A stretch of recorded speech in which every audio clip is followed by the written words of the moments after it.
չկարողացա փրկել, դա ջրայի գերեզմանատան մոտավորապես 200 խաչքարերն, որտեղ հսկայածավալ մոտ 4,500-ից ավել խաչքարեր մնացել էին ամենասահմանի ռուսական անմիջապես սահմանապահների հետ ստիված կամ կաշառել էի բաներ, ամեն անգամ 2 ժամ, 2,5 ժամ թույլատրում էին երկու զինվորների ուղեկցությամբ, ինչ որ հասցնում էի, նկարում էի, վերադառնում էի 12 անգամ առնվազն եղել եմ այդ ընթացքում հնարավոր եղավ գրեթե ամբողջությամբ լուսանկարել ինչ որ մնացել էր մեկ անգամ մոտարապես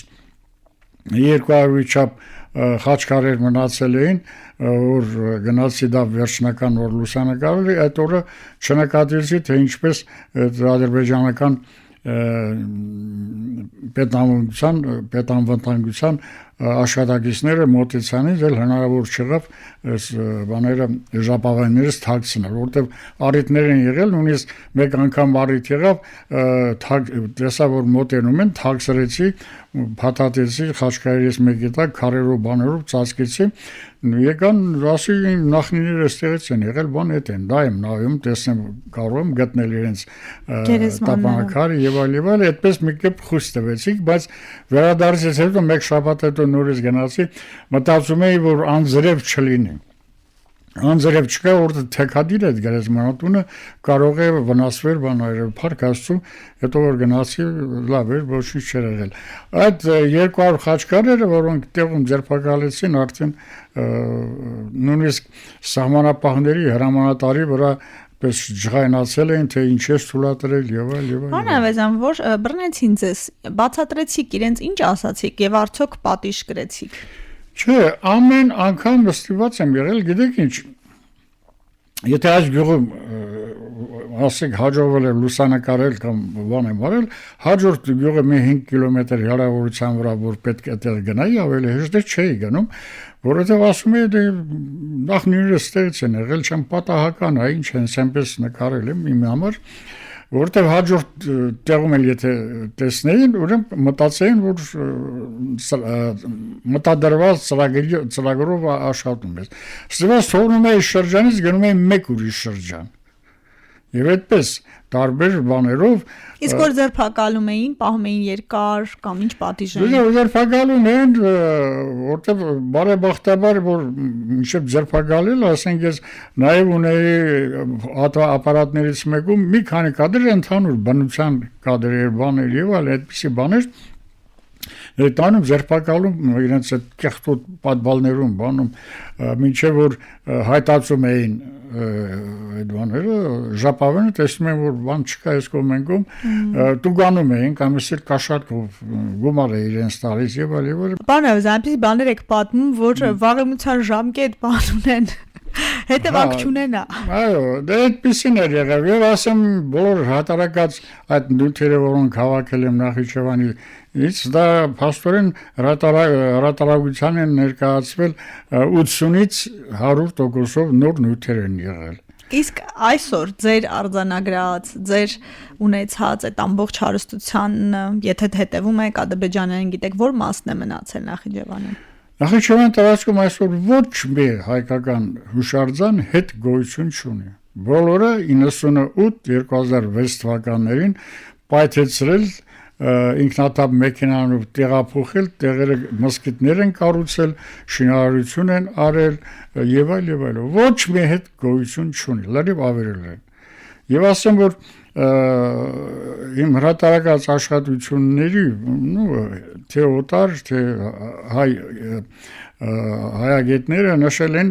որ այդ աշխատությունների հիման վրա Նախիջևանի տարածքը պատմական առումով եթե վերցնենք Հայաստանի ամենալավ ուսումնասիրված տարածքն է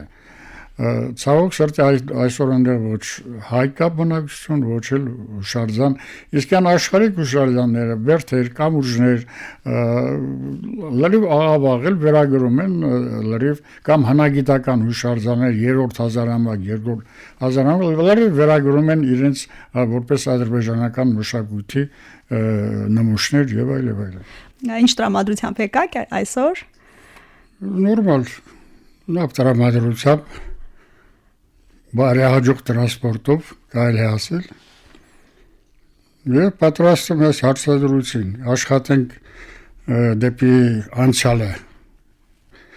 ճանապարհներով, չգիտեմ, կացաններով տեսնենք ինչ կարող ենք հիշել, ասել, ներկայացնել։ Պարոն Ավետիսյան, հետաքրքիր է, որ դուք եք լրագրող ու երևի ամենադժվար հարցազրույցները հենց լրագրողների հետ են լինում, որովհետև բոլոր տեխնիկաները, որ մենք կիրառում ենք, իրենք էլ թիրապետում են։ Այնպես որ Գիտեք, տարիքի հետ, եթե երիտասարդ հասակում առհասարակ մարդիկ չեն հիշում իրենց ծննդավայրը, հայրենիքը, բայց տարիքի հետ, տարիքարած ժամանակ աստիճանաբար կարծեք թե միշտ հիշողությունները կապված են լինում իրենց ծննդավայրերի հետ են գնում մտովի։ Հետ են գնում, որովհետև արդեն մարդը հասուն տարիքում, այսպես ասած, իմաստություն է ձեռք բերում, երիտասարդ ժամանակ առածն ասում է երիտասարդը 10 շապիկ է, պես պատրում, մինչև մի նորմալ շապիկ հագնում է, դա փոխաբերական իմաստ ունի իհարկե։ Այնպես որ ձեր հաղորդաշարի այս վերնագիրը եւս ինձ թվում է բավական հետաքրքիր է, երկրորդ շնչառություն, մարդը իմ կարծիքով կամ ոչ թե միայն իմ կարծիքով ծերանում է տարիքը առաջ ժամանակ ֆիզիկապես, բայց մտավոր եւ հոգեպես մարդը գրեթե չի փոխվում, ավելին իմաստություն է ձեռք բերում կյանքի իմաստություն։ Դրա համար նաև առած կա, ասում են մեծին լսողի ոտքը քարին չի դիպչի։ Սրա մեջ փիլիսոփայական խորը մտքեր կան, չնայած բոլորս էլ ասում, խոսում, անցնում են, բայց դա կյանքի այսպես ասած դարավոր հարյուրամյակների հետ կապված իմաստացած, փորձված ասույթներ են։ Պարոն Ավետիսյան, մեր զրույցը գիտեք, չէ, կրկնակի անգամ երկարում է, ինձ զգուշացնում են, բայց այնուամենայնիվ շատ հետաքրքիր է։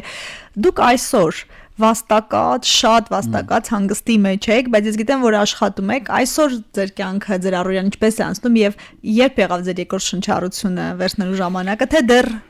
շնչառությունը դեռևս առաջի շնչառությունը դեռ չէ գնում է։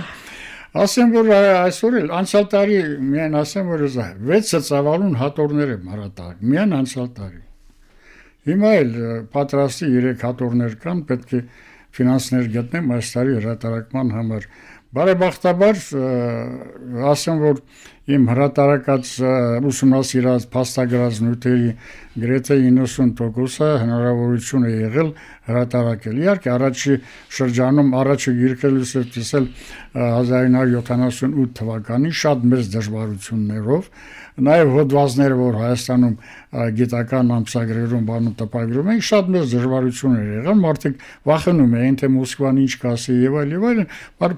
փառք Աստծո, եւ հոդվածները գիտական ամսագրերում եւ առաջի գիրքը, հետո երկրորդը 81 թվականին ռուսերեն հրատարակվեց եւ տեսան, որ մերոնք էլ հասկացան, որ ոչինչ անգնահատելի աշխատանք է, ոչինչ չկա, վտանգավոր պետք է հրատարակել եւ այդպես ամեն տարի տարիներ են եղել, որ տարին 2 գիրք, 3 գիրք, 4 գիրք, բայց անցյալ տարի 6 հատորներ, ծավալուն հատորներ, կարևոր աշխատանքներ հրատարակվեց։ Պարոն Ավետիսյան, տարիքը զգում եք, չէ՞, դե ասացիք, որ հոգով եւ էներգիայով։ Այո, ֆիզիկապես այո, զգում ես, մենք քայլել, չգիտեմ, տեղաշարժը եւ ամեն ինչ, դա ֆիզիկապես մարդը զգում է իր տարիքի բանը, բայց հոգեպես մարդը մնում է դարձյալ այն ինչ որ ինքը կա, ավելի իմաստացած, ավելի այդպես ասած աշխատունակությունը իհարկե մեջից ցածր է, փառք Աստծո, դերևս իմ աշխատունակությունը տեղին է։ Եվ վերջին հարցը, պլանները քանի տարվա եք կազմել առաջիկա քանի տարիների։ Դա Աստված, Աստծո կամոք։ Ես ամեն տարի ասում եմ, այս հատորը հրատարակեմ, ել չեմ զբաղվում, բայց չի ստացվում, ընդհանրապես դա մեկ շաբաթ է տևում, 5 օր է տևում, դարձյալ հաջորդ հատորի վրա ստիպված աշխատանքներ եմ կատարում։ Շատ շնորհակալ եմ, որ եկաք, որ այս գոհարներով կիսվեցիք։ Հուսամ հետաքրքիր ու հաճելի էր մարդկանց էլ։ Ռադիոլսողին ինչ որ չափով օգտակար եղավ մեր հարցազրույցը, շնորհակալ կլինենք։ Շնորհակալություն։